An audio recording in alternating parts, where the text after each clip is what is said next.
மித்ரன் கொடுத்த வாக்குமூலத்தை வந்து கடைசி நேரத்தில் அபி எடுத்துகிட்டு வந்து அந்த ஃபோனை வந்து காட்டுறாங்க. இந்த மாதிரி மித்ரன் வந்து எல்லா உண்மையும் சொல்லியிருக்காரு பாருங்கன்னு சொல்லிட்டு அதை வந்து என்ன பண்ணுறாரு வக்கீல் வந்து யாரோ ஒருத்தர் சொன்னதெல்லாம் உண்மையாகிடுமா, இதெல்லாம் ஏற்றுக்க முடியாது, உண்மையானது இது கிடையாது, வேணும்னே அவரை நடிக்க வச்சுருக்காங்க அப்படின்னு சொல்லிட்டு சொல்லிடுறாரு. அதனால் வந்து கோர்ட்டும் வந்து இந்த வாக்குமூலத்தை ஏற்றுக்க முடியாதுன்னு சொல்லிடுறாங்க. என்ன பண்ணுறது தெரியாமல் அபி தவிக்கிறாங்க. அடுத்து வந்து இந்த மாதிரி ராகவ் வந்து செஞ்ச தப்பு எல்லாமே நிரூபணம் ஆயிடுச்சுன்னு சொல்லிட்டு அவருக்கு தண்டனை அனௌன்ஸ் பண்ணுற ஒரு டைமில் கரெக்டாக மித்ரனோட பொண்ணு அங்கே வராங்க. அவங்க வந்து நடந்த விஷயத்தெல்லாம் சொல்லி வந்து என்ன பண்ணுறாங்க, அங்கே இருக்க வந்து ஒரு ஃபைலையும் கொடுக்குறாங்க. அதே மாதிரி வந்து நடந்ததுக்கெல்லாம் ஆதாரத்தையும் தராங்க. எல்லாத்தையுமே வந்து கோர்ட் வந்து ஏற்றுக்கிறாங்க. உடனே வந்து விவேக் அரெஸ்ட் பண்ண சொல்லி போலீஸ்க்கு வந்து ஆர்டர் கொடுக்குறாங்க. அதே மாதிரி நிரபராதியான நம்ம வந்து ராகவ் வந்து போலீஸ் வந்து விடுவிக்கிறாங்க. இதுக்கப்புறம் ராகவ் மேலே எந்த கேஸும் கிடையாது, அவர் விடுதலை ஆகிறாருன்னு சொல்லிடுறாங்க. அதனால் வந்து நிம்மதி அடைகிறாங்க எல்லாருமே. ஆனால் வந்து சுந்தரியும் வந்து முரளியும் வந்து செம டென்ஷன் ஆகிறாங்க. இப்படி ஆயிடுச்சு வெளியே வந்துட்டானே அப்படின்னு சொல்லிட்டு செமையாக டென்ஷன் ஆகிறாங்க.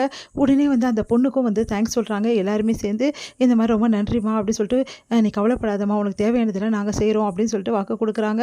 நம்ம லக்ஷ்மி வந்து அந்த மித்ரனோட பொண்ணுக்கு. அடுத்து வந்து இங்கே என்ன பண்ணுறாங்க, எல்லாருமே ரொம்ப சந்தோஷமாக இருக்குது. ஃபார்மாலிட்டிஸ் எல்லாம் முடிச்சுட்டு ராகவ் வந்து வரணும் அப்படின்றதுக்காக ராகவுக்காக வெளியே வெயிட் பண்ணிட்டு இருக்காங்க.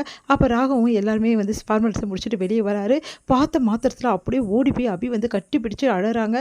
நீங்கள் வந்துட்டீங்க, எனக்கு இது போதும் அப்படின்னு சொல்லிட்டு பயங்கரமாக அழறாங்க. முதல் முறையாக ராகவும் வந்து தன்னை அறியாமல் வந்து அபி அப்படியே இருக்க கட்டி பிடிச்சிக்கிறாரு. கொஞ்ச நேரம் 2 பேரும் தன்னை அறியாமல் அப்படியே இருக்காங்க. இதெல்லாம் பார்க்குற முரளியால் தாங்கிக்கவே முடியல, செமையாக டென்ஷன் ஆகிறாரு.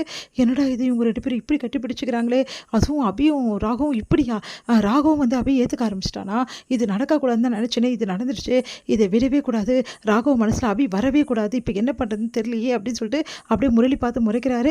எல்லாருமே ரொம்ப சந்தோஷப்படுறாங்க. சுந்தரிக்கு அப்படியே தாங்க முடியல, செம டென்ஷனாக இருக்குது. அடுத்து வந்து ராகவ் வந்து தேங்க்ஸ் அபி, உன்னால் மட்டும்தான் இது சாத்தியமாச்சு, இல்லைனா நான் கண்டிப்பாக வெளியே வரமாட்டேன். ஆனால் நான் தானே இதுக்கெல்லாம் காரணம், நீ எல்லாம் இதுக்கெல்லாம் காரணம் கிடையாது, நான் உன்னை திட்டேன், சாரி.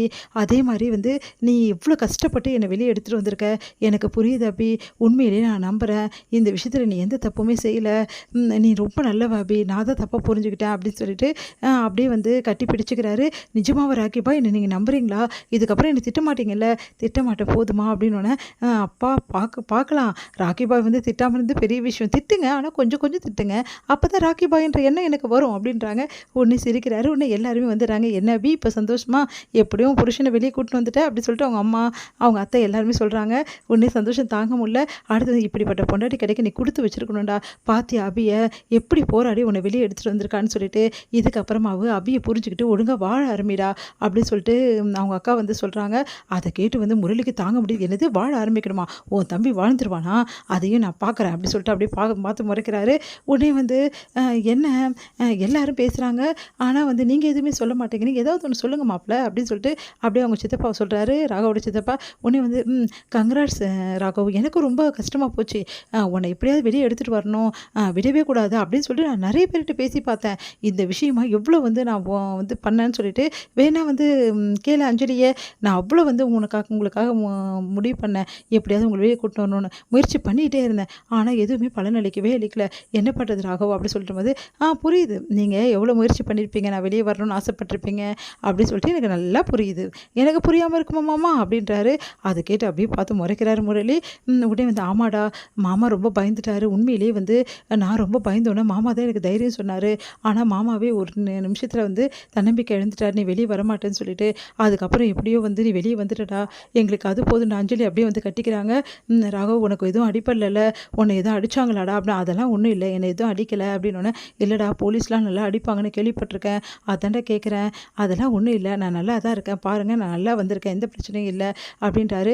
டே எனக்கு ஏற்கனவே உனக்கு லோ பிபிடா, உடம்பு ரொம்ப டயர்டாக இருக்கும், முதல்ல வீட்டுக்கு போய் சாப்பிடணுடா, கிளம்புடா, முதல்ல சாப்பிட வைக்கிறேன்டா அப்படின்னோடனே, எல்லாரும் எங்கே சாப்பிட்டோம், வீட்டில் யாருமே சாப்பிடல, இப்போ நீ வந்தோன்னு தானே எல்லாம் நிம்மதியாக சாப்பிட்ணும் அப்படின்னு சொல்லிட்டு எல்லாரும் சொல்கிறாங்க. அடுத்து வந்து ராகு வந்து அபியை பார்க்குறாரு. மறுபடியும் வந்து அபி ரொம்ப தேங்க்ஸ் அபி அப்படின்றாரு. என்னங்க நீங்களா இது ராக்கி பாய், நீங்களாம் கெத்தாக இருக்கணும் ராக்கி பாய், எனக்கு தேங்க்ஸ் சொல்ல வேண்டிய அவசியமே இல்லை அப்படின்றாங்க. உடனே வந்து அணு ஆகாஷம் சிரிக்கிறாங்க. இது ஒரு முடியுது.